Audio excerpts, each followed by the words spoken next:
Subscription کے button کو دبائیے اور ساتھ بیل آئیکن پر کلک کیجیے تاکہ آپ کو تمام ویڈیو فوراً مل سکیں۔ اس ویڈیو پسند آنے کی صورت میں اسے لائک، کمنٹ اور شیئر کرنا مت بھولیں۔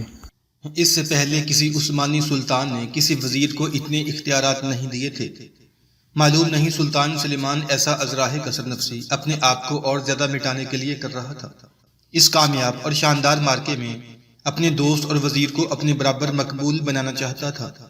یہاں تک کہنے کے بعد قاصد رک کا دم لیا۔ اس کے بعد وہ دوبارہ کہہ رہا تھا، بہرحال ہمارا لشکر آگے بڑھتا رہا، یہاں تک کہ اپنے لشکر کے ساتھ سلطان موجودہ شہر پہنچا۔ یہاں پہلی بار ہمارے لشکر کے سامنے جرمنوں کا ایک بہت بڑا لشکر مقابلہ کرنے کے لیے آیا۔ یہ لشکر بودا شہر کی حفاظت پر مامور تھا اور سارے کا سارا جرمنوں پر مشتمل تھا۔ ہمارے لشکر نے ان جرمنوں پر اس زور کا حملہ کیا کہ پہلے ہی حملے میں جرمنوں کو شکست ہوئی اور انہوں نے ہتھیار ڈال دیے۔ بودا میں جرمن کے لشکر کو شکست دینے کے بعد سلطان نے اپنے لشکر کے ساتھ وہاں پڑاؤ کر لیا۔ یہاں سلطان کو اپنے مخبروں نے یہ اطلاع دی کہ آسٹریا کا بادشاہ اور ہسپانیہ کے بادشاہ چارلس کا بھائی فرلوندا اپنی مملکت سے نکل کر جرمنی کی طرف بھاگ گیا ہے اور وہ اپنے مرکزی شہر ویانا اور دوسرے علاقوں کی حفاظت کے لیے لشکر اور وزراء جمع کر رہا ہے۔ ساتھ ہی سلطان کو یہ بھی خبریں ملی کہ اٹلی میں فرانس کے ناقابل اعتبار بادشاہ نے اپنے بدترین دشمن چارلس سے صلح کر لی تھی۔ یہ عجیب و غریب خبر تھی، اس لیے کہ سلطان فرانس کے بادشاہ کی ماں کی التجا پر یورپ پر حملہ آور ہو رہا تھا اور یہ حملہ اس کے کہنے پر ہی کیا جا رہا تھا، اور فرانس کا بادشاہ ایسا ناقابل اعتبار نکلا کہ اس نے بالا ہی بالا ہسپانیہ کے بادشاہ سے معاہدہ کر لیا۔ دراصل ہوا یوں کہ جب ہسپانیہ کے بادشاہ کو خبر ملی کہ سلطان سلیمان اپنے لشکر کے ساتھ آسٹریا کی خدمت پیش قدمی کر رہا ہے تو اسے اپنے لیے خطرات محسوس ہوئے، لہٰذا اس نے فرانس کے بادشاہ کو زندان سے نکالا، اس سے صلح کی گفتگو کی، اور بدقسمت فرانسس اول نے بہت آسان سی شرطوں پر ہسپانیہ کی شہنشاہ چارلس سے صلح کر لی، اور اس کے ساتھ یہ بھی وعدہ کیا کہ وہ چارلس اور اس کے بھائی فرلوندا کو ترکوں کے خلاف مدد اور کمک فراہم نہیں کرے گا۔ اب نوبت یہ سامنے آئی کہ جس شخص کے لیے سلطان یورپ پر حملہ آور ہوا وہ خود سلطان کے دشمنوں کا ساتھ دے رہا تھا۔ یہ فرانس کے بادشاہ فرانسس کی انتہا درجہ کی بدعہدی، غداری اور حماقت تھی۔ بہرحال فرانسس اول کی غداری سے متعلق سلطان نے کسی قسم کی رائے کا اظہار نہیں کیا۔ بودا میں 2 دن تک سیر و شکار میں مصروف رہا۔ یہاں اس نے جان زاپوریا کو ہنگری کے بادشاہ کی حیثیت سے تخت نشین کرایا۔ اس کے بعد ہمارا لشکر دریائے ڈینیوب کے کنارے آگے بڑھنے والی شاہراہ پر ویانا شہر کی طرف بڑھا تھا۔ بودا سے کوچ کرنے کے بعد ہمارے لشکر نے بڑی تیزی سے پیش قدمی کی تھی، اس لیے کہ ہمارے لشکر کے اندر جو بھاری توپ خانہ تھا اسے بودا شہر میں چھوڑ دیا گیا تھا۔ آسٹریا کی سرحدوں میں جب ہمارا لشکر داخل ہوا تو آسٹریا کی مختلف پہاڑیوں سے ہمارے لشکر پر حملے آور ہوتے رہے، لیکن ان حملہ آوروں کو بدترین شکستیں دیتے اور ان میں سے بہت سو کو گرفتار کرتے ہوئے ہمارا لشکر دریا کے کنارے کنارے آگے بڑھتا رہا، یہاں تک کہ ہم 170 میل کی مسافت طے کرنے کے بعد ویانا شہر کے بیرونی جنگلوں میں جا پہنچے۔ ویانا کی طرف بڑھتے ہوئے سلطان اپنے سواروں کے ساتھ ساتھ آگے آگے تھا، باقی لشکر پیچھے تھا۔ ویانا کی طرف جاتے ہوئے سلطان کسی قدر فکر مند بھی تھا، اس لیے کہ برسات کا موسم ختم ہو چکا تھا، سردیاں اپنے عروج پر آ رہی تھی، برف باری شروع ہو جانے کی وجہ سے گھوڑوں کے لیے چراگاہوں میں گھاس باقی نہ بچی تھی، چارہ فراہم کرنا ضروری تھا، اور اس وقت انسانوں اور گھوڑوں دونوں کے لیے خوراک کی کمی کا مسئلہ اٹھ سکتا تھا۔ سلطان جب اپنے لشکر کے ساتھ ویانا کے نواحی جنگلوں میں داخل ہوا تو یہاں ہمارے لشکر پر مسلسل گولہ باری کی گئی، لیکن جب ہمارے لشکر نے جوابی کارروائی کی تو حملہ آور اپنی جانیں بچا کر بھاگ کھڑے ہوئے۔ بہرحال ہمارا لشکر آگے بڑھا، ویانا کے قریب پہنچ گیا۔ یہ عجیب و غریب شہر ہے، اس کی پشت پر دریا ڈینیوب بہتا ہے، فسیل میں کچھ دروازے ہیں لیکن ان کی ساخت پرانے طرز کی انتہائی اونچی ہے۔ ویانا کی جو فسیل ہے اس کا طرز تعمیر جزیرہ روڈس کے قلعے جیسا ہے۔ دریا کے کنارے کی طرف جنوب میں بڑا دروازہ تھا، یہاں سانتا کلورا کی مقدس خواتین کی خانقاہیں تھیں۔ ویانا کا شہر آسٹریا کے بادشاہ اور چارلس کے بھائی فرلوندا کا پایا تخت ہے، اور ان دنوں اپنا پایا تخت اور اپنا ملک چھوڑ کر لشکر جمع کرنے کے لیے جرمن میں قیام کیے ہوئے تھا۔ ہسپانیہ کے بادشاہ چارلس کو جب خبر ہوئی کہ اپنے لشکر کے ساتھ سلطان یورپ میں داخل ہو چکا ہے تو وہ اپنے ایک بہت بڑے لشکر کے ساتھ اٹلی میں آیا، لیکن اسے جرأت اور ہمت نہ ہوئی کہ اپنے لشکر کو لے کر سلطان کے مقابلے پر آئے۔ اٹلی سے ہی اس نے اپنے تجربہ کار سالاروں پر مشتمل ایک لشکر مسلمانوں کا مقابلہ کرنے کے لیے آسٹریا کی طرف روانہ کر دیا تھا۔ پہلی بار جرمنوں اور آسٹریا والوں کا ایک متحدہ لشکر باہر نکلا اور ہمارے لشکر پر حملہ آور ہوا۔ جرمن آگے آگے تھے اور انہوں نے بڑی صورت سے ہمارے لشکر کی طرف پیش قدمی کی تھی، لیکن ہمارے مخبر بھی بڑی تیزی سے کام کر رہے تھے انہوں نے جرمنوں اور آسٹریا والوں کے حملوں کی اطلاع پہلے سے کر دی تھی، لہٰذا جو ہی جرمن اور آسٹریا والے نزدیک پہنچے،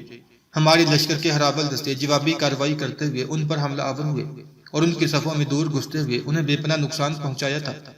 اور ان کی اکثریت کو موت کے گھاٹ اتار دیا تھا۔ جرمن اور آسٹریا والوں کا ایک اور بہت بڑا لشکر شہر کے نواح میں آخری ضرب لگانے کی تیاری کر رہا تھا۔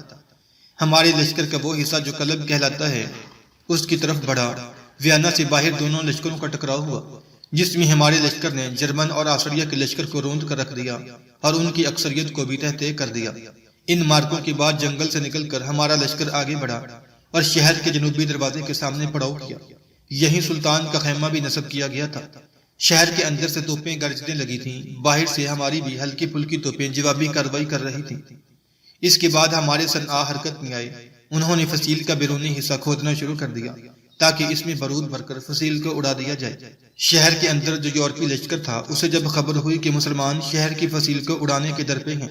تب ان پر خوف و ہراس طاری ہوا اور انہوں نے شہر سے باہر نکل کر ہم پر حملہ آور ہونا شروع کر دیا۔ پہلا لشکر ویانا کے شرقی دروازوں سے نکلا، چکر لگاتا ہوا جب ہم پر حملہ آور ہوا تو ان کا مقابلہ کرنے کے لیے ہمارا لشکر پہلے سے تیار تھا۔ جب جوابی کارروائی ہماری طرف سے کی گئی تو ان میں سے اکثر کو موت کی گھاٹ اتار دیا گیا اور کچھ کو گرفتار کر لیا گیا۔ اگلے روز ایک اور لشکر نکلا اور ہمارے لشکر پر حملہ آور ہوا۔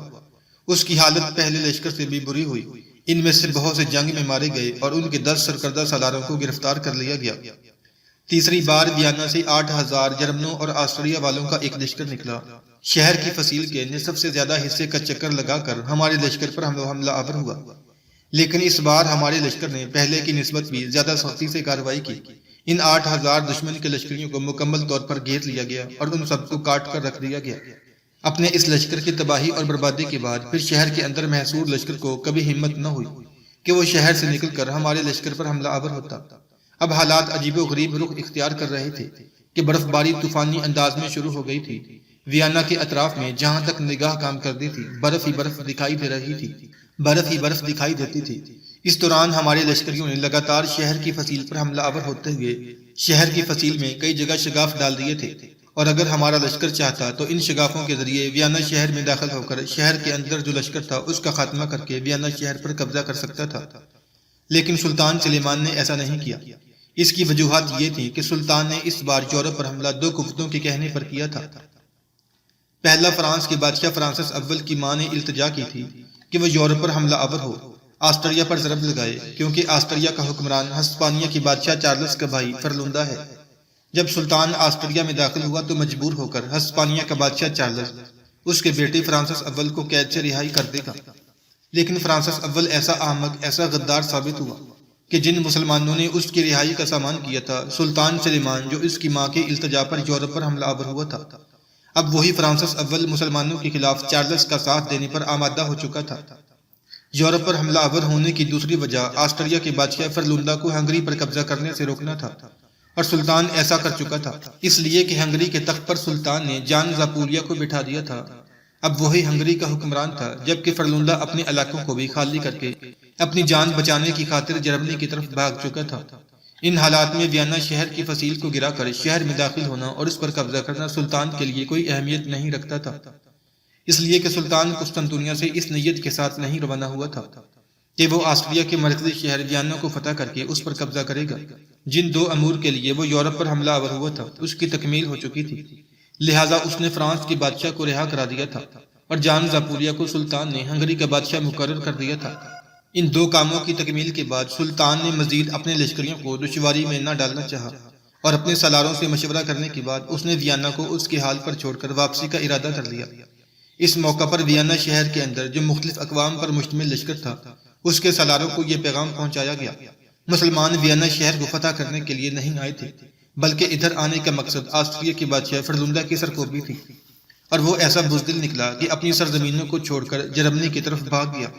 کاش وہ ہمارے مقابل آتا تو ہم اسے وہ سبق سکھاتے کہ یورپ والے صدیوں تک یاد رکھتے۔ اگر ہم ترکوں نے ویانا پر قبضہ ہی کرنا ہوتا تو ہم اپنا بھاری توپخانہ بودا شہر میں چھوڑ کر نہ آتے، اپنا سارا جنگی سازو سامان لے کر ویانا شہر کا رخ کرتے۔ اگر ہم ایسا کرتے تو ویانا شہر ہمارے سامنے چند دن بھی نہ نکالتا اور اب تک ویانا پر ہمارا قبضہ ہوتا، لیکن ہم نے ایسا کبھی نہیں چاہا تھا۔ جس وقت ویانا کے شہریوں اور وہاں کے محصور لشکریوں کو خبر ہوئی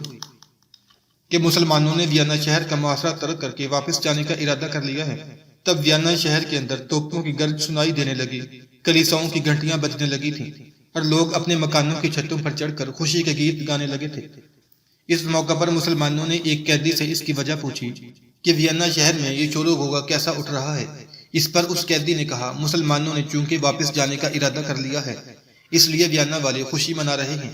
ویانا شہر والوں کو خوف اور خدشہ تھا کہ اگر محاصرہ چند روز اور جاری رہا تو ویانا مسلمانوں کے سامنے سرنگوں ہو جائے گا، اس لیے کہ فصیل کو ناقابل تلافی نقصان پہنچ چکا ہے اور اب حفاظتی لشکری مسلمانوں کا سامنا کرتے ہوئے جی چراتے ہیں۔ اس بنا پر جب ویانا کے اندر لشکریوں اور شہریوں نے یہ خبر سنی کہ مسلمان ویانا پر قبضہ نہیں کرنا چاہتے بلکہ واپس جانے کا ارادہ کر چکے ہیں، تب لشکری اور شہری خوشیاں منانے لگے تھے۔ واپسی کا کوچ کرنے سے پہلے جنگ کے دوران جس قدر دشمن کے لشکری قیدی بنائے گئے تھے، سلطان نے انہیں رہا کرنے کا حکم دے دیا۔ سلطان نے ان سارے قیدیوں کو خوبصورت لباس مہیا کیے اور ان کو خرچ کے لیے اچھی خاصی رقوم بھی تقسیم کی۔ جب یہ قیدی ویانا شہر میں داخل ہوئے تو انہیں شک کی نظروں سے دیکھا گیا، اس لیے کہ سلطان کے حکم پر سب کو خرچ کرنے کے لیے رقم دی گئی تھی، اور یہ رقم ملنے پر ان سب نے سب سے پہلے اس رقم کو خرچ کرنے کے لیے شراب خانوں کا رخ کیا تھا۔ لہٰذا ویانا کے شہری اور عسکری انہیں شک کی نگاہ سے دیکھنے لگے تھے، اور جو قیدی رہا ہو کر شہر میں داخل ہوئے تھے وہ خود بھی کچھ عرصہ تک ڈرے سہمے سے رہے کہ کہیں ویانا کے لوگ اور وہاں جو لشکر ہے وہ انہیں مرتد یا جاسوس سمجھ کر انہیں کہیں پھانسی کی سزا ہی نہ دے دیں۔ یہاں تک کہنے کے بعد سلطان سلیمان کی طرف سے آنے والے قاصدوں میں سے ایک جو یہ تفصیل بتا رہا تھا وہ رکا، دم لیا، پھر اپنی گفتگو کو آگے بڑھاتے ہوئے وہ کہہ رہا تھا، جو ہی ہمارے لشکر نے ویانا کا محاصرہ ترک کر کے واپسی کا سفر شروع کیا،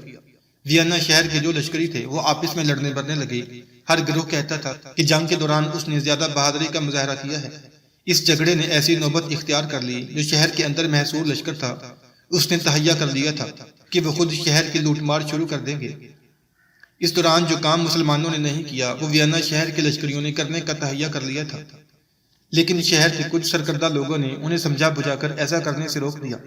جہاں تک آسٹریا کے بادشاہ فرلوندا اور ہسپانیہ کے بادشاہ اور فرلوندا کے بھائی چارلس کا تعلق ہے، تو جب تک ہمارا لشکر یورپ میں رہا تو دونوں بھائیوں کو جرأت اور جسارت نہ ہوئی کہ اپنے اپنے لشکریوں کو لے کر ویانا یا ہنگری اور آسٹریا کے کسی دوسرے شہر کا رخ کرتے۔ بہرحال جب ہمارا لشکر یورپ سے لوٹ آیا تب ہسپانیہ کے بادشاہ چارلس وہاں پہنچا اور یورپ کے جن لشکروں نے ویانا میں محصور رہ کر جنگ لڑی تھی انہیں تاوان جنگ ادا کیا۔ واپس آ کر اسے پتہ چلا کہ مسلمانوں کے یورپ میں 700 میل تک اندر چلے جانے سے یورپ والوں کو کس قدر عظیم نقصان ہوا۔ ایک تو ان کی بدنامی ہوئی کہ وہ 700 میل تک مسلمانوں کی راہ نہ روک سکے، دوسرے جس راستے سے بھی ہمارا لشکر گزرا وہاں چونکہ کسی کو بھی کوئی نقصان نہ پہنچایا گیا تھا، لوگوں کے جان و مال کی حفاظت کی گئی تھی، فصلوں کو بھی کوئی نقصان نہ پہنچایا گیا تھا۔ لہٰذا جب ہمارا لشکر یورپ سے لوٹ آیا تب بھی یورپ کے لوگ ہمارے سلطان اور ہمارے لشکریوں کی تعریف کرتے رہے، اور اہل یورپ کی طرف سے مسلمانوں کے اخلاق اور کردار کی تعریف کرنا ایک طرح سے مسلمانوں کو بہترین خراج تحسین پیش کرنے کے مترادف ہے۔ اس طرح ہمارے لشکر نے نہ صرف یہ کہ یورپ والوں پر زمینی فتح حاصل کی بلکہ ان کے خلاف شاندار اخلاق اور کردار کی فتح حاصل کرنے میں بھی کامیاب رہے۔ جب ہمارا لشکر فاتح کی حیثیت سے لوٹ آیا تب ہسپانیہ کے بادشاہ چارلس، اس کی بھائی فرلوندا اور یورپ کے دیگر حکمرانوں کے لیے ایک اذیت ناک ماحول اٹھ کھڑا ہوا، اس لیے کہ یورپ کے مذہبی رہنما ان حکمرانوں پر زور دے رہے تھے کہ مسلمانوں کے ہاتھوں جو اہل یورپ کو بدترین شکست ہوئی ہے اور مسلمان یورپ میں 700 میل تک گھستے چلے آئے اور کوئی ان کی راہ روکنے کے لیے سامنے نہ آیا، تو متحدہ ہو کر مسلمانوں سے اس کا انتقام لیا جائے۔ انہی مذہبی طاقتوں اور قوتوں کے بہلانے پھسلانے پر آسٹریا کے بادشاہ فرلوندا نے چارلس کو خطوط اور قاصد روانہ کیے اور اس سے روپیہ اور لشکری مانگے تاکہ مسلمانوں کے جانے کے بعد وہ ہنگری پر حملہ آور ہو اور جان زپوریا کو بھگا کر ہنگری پر قبضہ کر لے۔ دوسری جانب فرانس کے بادشاہ فرانسس اول کو بھی جلد ہی اپنی غلطی کا احساس ہو گیا کہ اس نے چارلس کے ساتھ معاہدہ کر کے مسلمانوں سے بگاڑ کر اچھا نہیں کیا،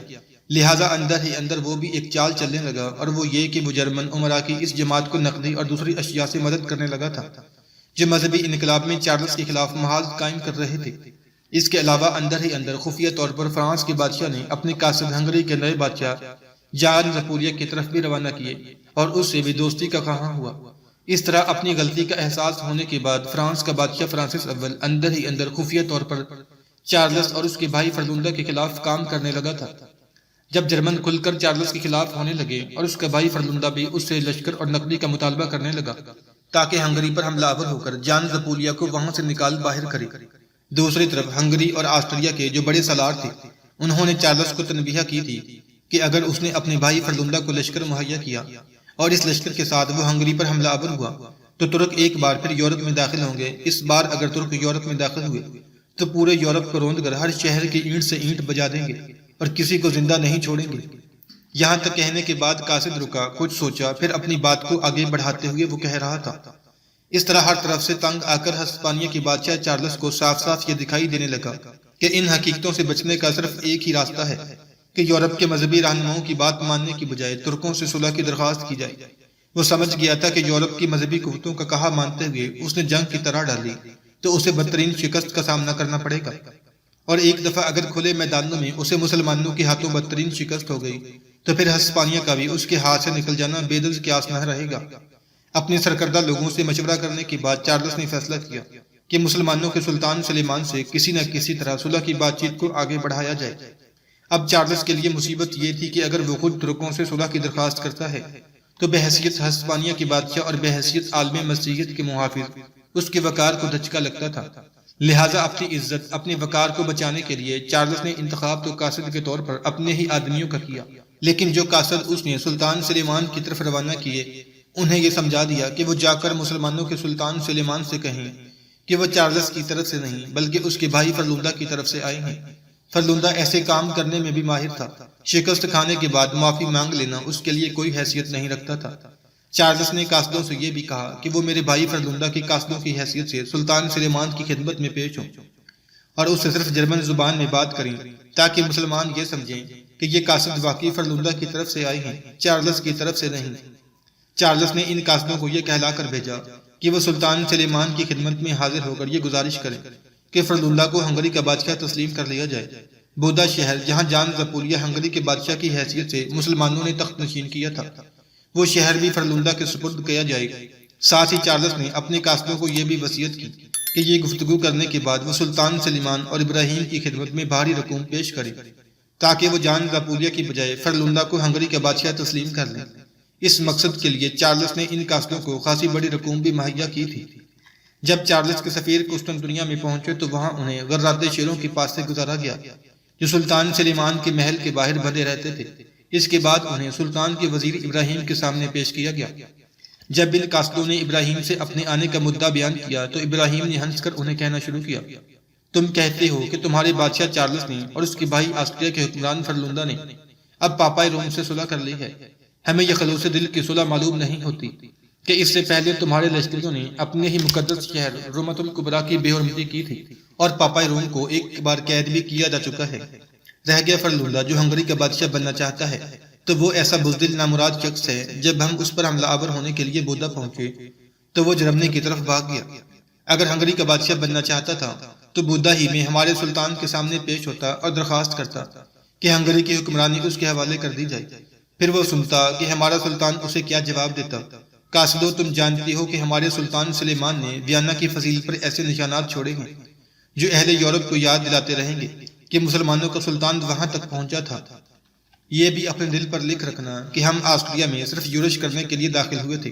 اور اس یورش کا مقصد فرلندہ کو سبق سکھانا تھا کہ مسلمانوں کی اجازت کے بغیر وہ ہنگری پر قبضہ نہیں کر سکتا۔ اگر ہم آسٹریا کو فتح کرنے کے ارادے سے داخل ہوتے تو آسٹریا پر قبضہ کرنے سے کوئی قوت ہمیں نہ روک سکتی تھی، اس لیے کہ آسٹریا کا بادشاہ فرلندہ بھاگ کر جرمنی جا چکا تھا اور اس کے بھائی اسپین کے بادشاہ چارلس کو اپنی جان کے لالے پڑ گئے تھے اور اپنے لشکر کے ساتھ وہ اٹلی آ کر بیٹھ گیا تھا، لیکن اسے اتنی جرأت نہ ہوئی کہ اپنے لشکر کے ساتھ اٹلی سے نکلے اور ہمارے سامنے آ کر ہماری راہ روکنے کی جرأت کری۔ یہاں تک کہنے کے بعد قاصد پھر رکا اور اس کے بعد وہ اپنی بات کو آگے بڑھاتے ہوئے کہہ رہا تھا، امیر باربروسا، اس کے بعد ہوا یوں کہ ابراہیم سے گفتگو کرنے کے بعد جب یورپ سے آنے والے ان قاصدوں کو سلطان کے سامنے پیش کیا گیا تو سلطان نے ان کی پیشکش کو حقارت سے ٹکرا دیا اور ساتھ ہی دھمکی بھی دی کہ جان زپولیا کو ہٹا کر فرلندہ ہنگری کا حکمران نہیں بن سکتا۔ اس کے ساتھ ہی قاصدوں اور ان سفیروں کو واپس کر دیا گیا۔ اس طرح چارلس اور اس کے بھائی فرلندہ دونوں کو یہ سفارت اور صلح کی پیشکش ناکام رہی۔ یہاں تک کہنے کے بعد وہ قاصد جب خاموش ہوا تب خیر الدین باربروسا تھوڑی دیر تک توصیفی انداز میں دیکھتا رہا، پھر مسکراتے ہوئے کہنے لگا، میرے عزیز، میں اور میرے یہ سالار اور ساتھی تم تینوں کے ممنون اور شکر گزار ہیں کہ یورپ کے اندر سلطان سلیمان کی اس یلغار کی تفصیل تم نے ہمیں بتائی، ورنہ اس سے پہلے ہم اس سے متعلق بالکل مختصر جانتے تھے۔ آج اس کی تفصیل سن کر اس قدر خوشی ہوئی کہ میں اسے الفاظ میں بیان نہیں کر سکتا۔ سو میرے عزیزوں، میں جانتا ہوں تم تینوں تھکے ہارے ہوگے۔ ابھی میرا ایک ساتھی تمہیں اپنے ساتھ لے جائے گا، کھانا کھاؤ، اس کے بعد آرام کرو، اور آنے والی صبح کو ہم یہاں سے کوچ کریں گے۔ میرے سالار، میرا بحری بیڑا میرے ساتھ ہوگا۔ اس کے ساتھ ہی خیر الدین باربروسا کے کہنے پر سالیہ ان تینوں قاصدوں کو وہ اپنے ساتھ لے گیا تھا۔ اگلے روز سلطان سلیمان کے حکم پر اتباع کرتے ہوئے خیر الدین باربروسا اپنے سارے سالاروں کے ساتھ اپنے بحری بیڑے کو لے کر الجزائر سے قسطنطنیہ کی طرف کوچ کر گیا تھا۔